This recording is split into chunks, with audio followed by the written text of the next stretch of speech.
The last juvenile fiction that I've added to my have read shelves is Extra Normal by Alice. Nope.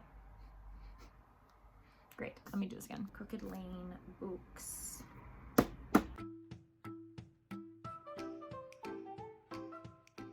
Hey everyone, welcome back to my channel. I'm Leandra the TBR0, and my goal is to lessen my physical TBR one book at a time. First and foremost, I have to thank everyone for all of the love, support, and excitement that you have already been sharing about TBRathon. It's a readathon that I recently announced, and it is going to be occurring January 2024.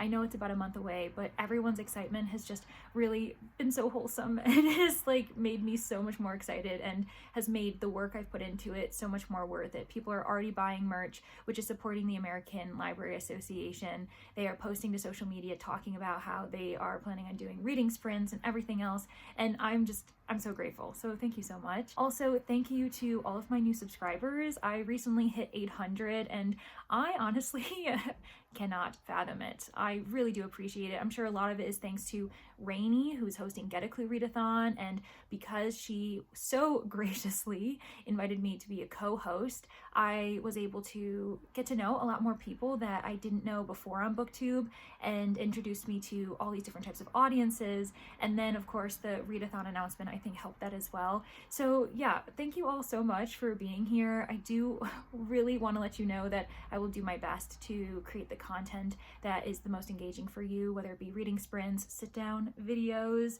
and the like, as well as more content leaning towards TBRathon to get you excited and to make you feel prepared for the month-long event. With that said, because this is very new to me as far as having this large of an audience, I would really appreciate your patience as I figure things out.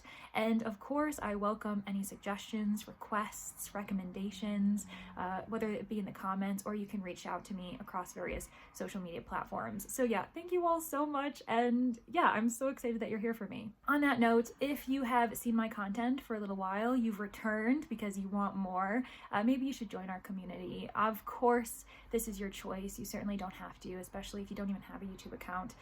You are more than welcome to continue haunting me as a YouTube ghost, but if you do have an account and you'd rather passively like or leave a little comment, that's also totally fine. But I promise our community is super lovely. Everyone is just so nice, and I'm sure you'll find a friend or two along the way. So just consider it. Now on to the actual content of the video. As the title suggests, this is a have read book haul. It's my first ever one, and I'm so excited about it because I think I'm going to make it a trend. And when I say a trend, I don't mean that I'm going to be doing it all the time, once a month, anything like that. I just mean that I am hoping to continue to encourage myself to read books before buying them. So whether it be from the library, maybe it's an ARC that I have been sent from the publisher, or I requested on Netgalley, or I know a friend owns it and they trust me enough to have their copy for a very brief amount of time, give it back to them, and then decide if I want to buy it or not. And so I have 12 titles here that I have read in maybe the last 6 months or so that I absolutely adored, and now I am so excited to showcase them because they are going to be joining all of my have read books in my various bookshelves, and they're just going to look gorgeous, and I'll be able to reread them if I ever want to. The first 3 books that I'm going to talk about are all in the same series, and it's a manga series that was the first ever one introduced to me, and that is Spy Family. I have the first 3 volumes on my shelf, have read, and now I'm adding 3 more. So I have volume 4, volume 5, and volume 6.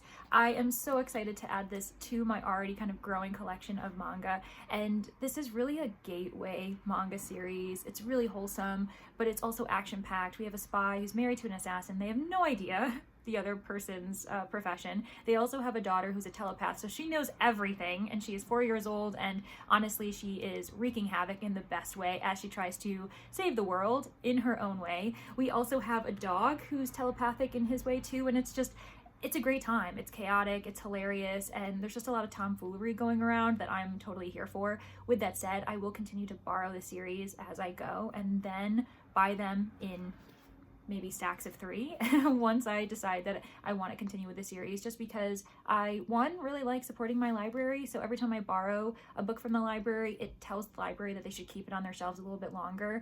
I also like to know that I'm really thoroughly enjoying the series, that I enjoy it in its entirety before I buy it, because as soon as I put it on my shelf, you know for a fact that I will suddenly stop wanting to continue reading it, and I fear that day. So I'm going to continue borrowing these from the library, and then once I love them, I am going to happily add them to my shelves. All right, the last 2 manga on this list include Cat Gamer 1 and Cat Gamer Volume 2. I just read these this past month, thanks to Get a Clue Readathon, specifically because of the mid-month Chaos event. I ended up reading the first volume for that, and then I already borrowed the second volume from my library, and I read it as a bonus book, and I just adore this so much. I can't wait for the series to continue, for it to be translated into English, because I will be eating this up. I will be borrowing this series first from the library to continue to ensure that I enjoy it, but also to support it, to show the library system that it should be keeping it in the system, in circulation for as long as possible. And yeah, it's super wholesome. It's perfect for anyone who's a cat owner, for anyone who has ever felt a bit nostalgic about the first time that they ever owned a pet. And that doesn't have to be a cat, it can be a dog or anything else. And so yeah, I also love the fact that the protagonist is 29. I'm also 29, and so I saw myself in her all the time, and I'm a bit of an aspiring gamer, and that's what her basically hugest hobby is outside of now owning a cat. And yeah, I really related to her a lot. The 6th book that I'm adding to my library is A Novel Disguise by Samantha Larsen. Look at that very fun purpley cover. I entered this book without any expectations. I got it as a Netgalley ARC and I ended up pairing it with the audiobook. I distinctly remember listening to it on Nicole from Dusty Booksniffer's reading sprints at one point while I was doing a puzzle, and I had the best time. It was great. This is a historical mystery, and book 2 is already scheduled to be out. I also received that as a Netgalley ARC, and I fully intend to read it prior to the book's release because that's one of my goals for 2024. I will also put it up here because I can't remember the title, but I really am so excited for it. The cover gives me almost Little Red Riding Hood vibes, and what's cool about the series is it's called A Lady Librarian Mystery because she is a woman librarian, and this is set in the 1700s, the late 1700s, so late 18th century, and it really speaks to the fact that women and their opportunities, their sense of agency is completely different in this time period hundreds of years ago, but how this main character has found ways to find her own freedoms, to find her own control in her life. And I was captivated by this first book, and I'm so excited for the second one. So yeah, if I love the second one just as much, I will be adding it to my library as well. Next, I'm going to talk about 2 books together because they're part of a series or part of the same world, and they're graphic novels, they're juvenile fiction, and I loved it so much. I needed these types of books at the time I read them both in one sitting, and it was totally worth it, so I had to own them. The first one is Garlic and the Vampire. This is by Bree Paulson, and then the second book, Garlic and the Witch. And oh my gosh, if you need something wholesome, if you need something just to make you feel better and feel seen, especially because Garlic is a bit of a nervous, shy creature, and I feel like a lot of us feel that way, especially when we're being encouraged and maybe coerced into moving out of our comfort zone a little bit earlier than we think we're ready to do, and then we realize we are very much ready for the challenge. And it's adorable. I love that all of the characters are various vegetables that were kind of animated by a witch. And the first book begins with the fact that up on the hill, the castle suddenly becomes alive again. There's smoke coming from it, and they realize the vampire is back. And so Garlic, being Garlic, is voted to go off into the mountain to basically face off with this vampire. I really loved the messages that are in this specific series. I loved the inclusivity because we do have a non-binary character here as well.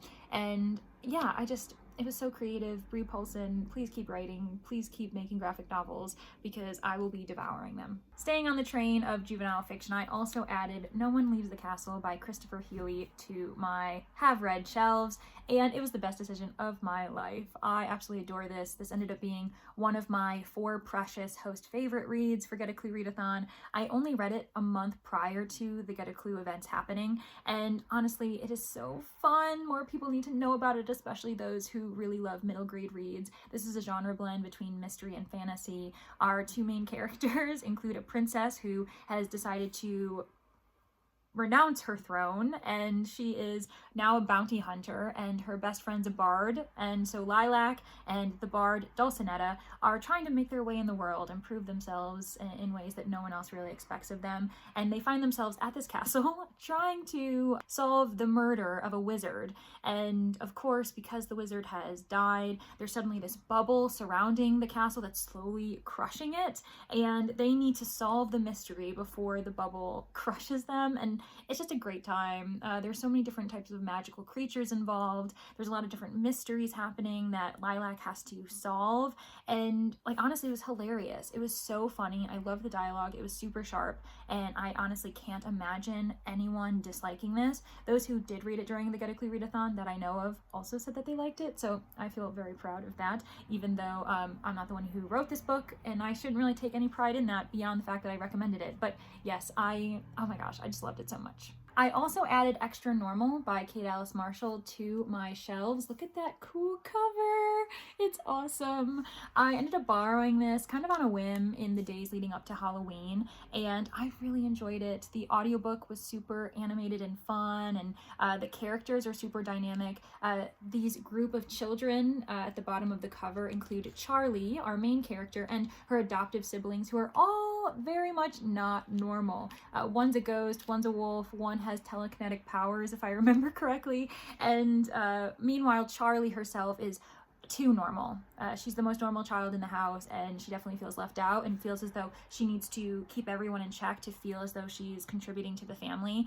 And it's very wholesome as far as her journey and trying to figure out who she is, why she's significant, and how she can be special in her own way. But the horror elements that come in is that these children's parents, they go off on vacation, and when they do, there are neighbors that move in next door, and they are very much not normal either, but in a much more sinister way.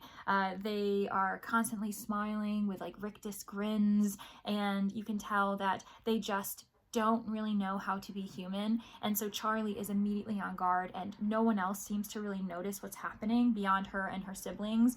And it's just, honestly, it was great. There's a lot of diversity rep. I love that many of these children are adoptive, so that's like a really interesting voice, even though they're supernatural. But I really appreciated that as well, as someone who has a parent who is adopted. And so I always like to see that representation in books, especially the younger the better. It's a very short. This is the same author of What Lies in the Woods, for those who have read the adult thriller. Apparently Kate Alice Marshall is a very versatile writer, which is great. This one I gave 5 stars, if I remember correctly. I adored it so much, so if I didn't, I definitely should have given it 5 stars. And then with What Lies in the Woods, I gave that one 4 because I had a good time with it. I know some people have mixed feelings about that one, but I went in blind, didn't notice a dang thing, just enjoyed the ride. The last 2 books that I'm going to talk about are historical mysteries, and the first one is Miss Morton and the English House Party Murder. This is by Catherine Lloyd. This is the first in a series, the series being the Miss Caroline Morton mystery series. I actually ended up reading the second book first because I got it as an ARC from Kensington, and I really enjoyed it. That one was really fun. It was called Miss Morton and the Spirits of the Underworld, and so that went into seances and the idea of premonitions and telling the future, predicting death, and that was very much of the time as far as like the Victorian era goes, or I want to say it was actually Regency. This is set in Regency, England, which is very fun. And so because I really enjoyed that one, I decided to go back and read book 1. And this was great because it's set during kind of a wintry storm. Everyone's forced to stay in this country estate that's meant to be celebrating the birthday of Caroline's cousin, if I'm remembering correctly. Meanwhile, there begin to be numerous mysterious deaths, and it seems as though Miss Morton is the only one who's really understanding what's going on and what's at stake here beyond those who are assisting her in the mystery. I really liked getting her backstory. I really loved seeing her interactions with her family, especially because this one is very much involving her family because it's her family's estate of her like aunt and uncle and cousins. And yeah, for those of you who really like historical mysteries, who want to ensure that they still have progressive women characters to the best of their ability. She's a lady companion. She's someone who has lost all of her wealth due to her father's reputation. Her father has plundered away all of their savings, all of their money, and so now Miss Morton must kind of bear the brunt of her father's reputation, and now she's gone down in society as a lady's companion, but she still finds ways of like asserting her voice. The woman, her mistress that she works for, is a woman who is rich thanks to working in trade, so she's newly rich, and so she also faces certain types of antagonistic remarks and whispers while she's out in public and visiting events. And so I don't know, I felt like it was very believable to the extent that historical mysteries can be believable. But yeah, I'm so excited to see how this series continues. And finally, the last book that I have added in this have-read book haul is The Murder Wheel by Tom Mead. This is the second book